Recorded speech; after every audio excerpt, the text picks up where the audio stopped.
When I was about 15, we got a call from a man whose wife and infant baby had been murdered in cold blood. There were very few clues. It made headlines.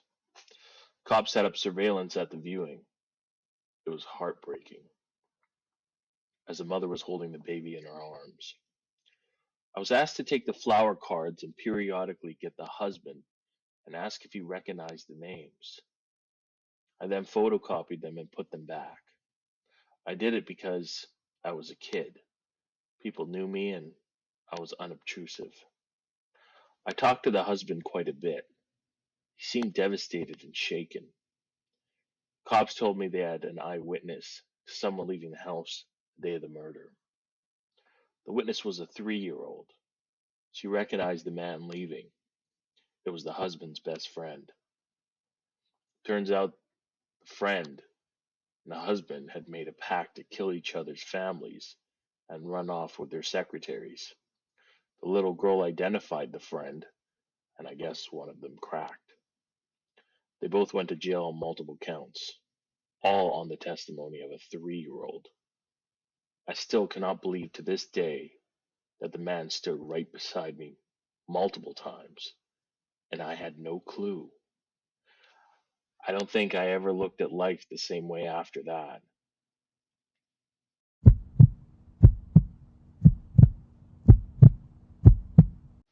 This happened a couple of months ago. I was at a friend's house one night and didn't realize how late it was, around 2 a.m. I love sleeping in my own bed, so I decided to call an Uber home instead of staying over. My friend lives in a more rural area of town, so it took a while to get an Uber, and it was around a 40-minute drive back to my house. Upon getting into the Uber, the first comment he made was telling me how pretty I was. Immediately, red flags started going off in my head. I'm already a very anxious person, and I've always been afraid of taking Ubers alone, especially at night. So I was already on edge before the comment was made. I just replied, "Thank you," and he started to drive me home. My friend was a boy, and I assumed the Uber saw him standing at the doorway before we left because around 5 minutes into the drive, he asked, "Was that your boyfriend?" At this point, my gut feeling tells me something is wrong. I reply, "Yeah," and say nothing further. He then proceeded to go on about how lucky my boyfriend was, and again, how pretty I was. At this point, I didn't answer. Around 10 minutes into the drive, the Uber driver tells me that he knows a quicker way to get to my house, and we're going to make a detour. I immediately start to panic inside because, as an anxious Uber driver, I consistently watch the Uber app on the driver's phone and need to be following the map. Also, this detour seemed to be going deeper down the rural roads versus into the city. I then called my dad because it was past 3 a.m. at this point. He didn't answer the phone. I then decided to call 911. The operator answers me right away, and I act like I'm talking to my dad on the phone. She immediately sensed that I was unable to tell her the exact situation, but I acted like I was telling my dad that I was in an Uber and would be home soon. She then started to ask me questions about the color of the car by having me simply answer yes or no, the make of the car, my location, etc.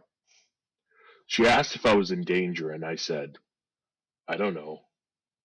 After telling her my location, she then told me to tell the Uber driver to get on the highway, because the detour he had taken consisted of more rural roads.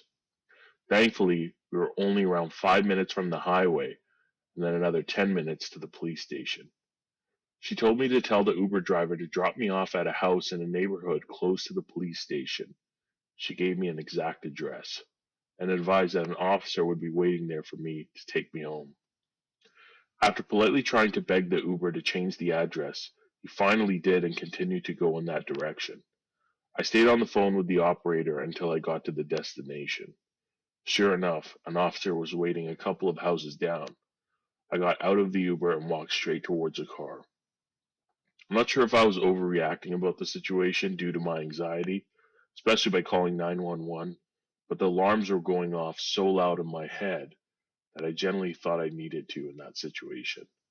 I now only take Uber alone in the daytime and always share my ride with my parents or friends.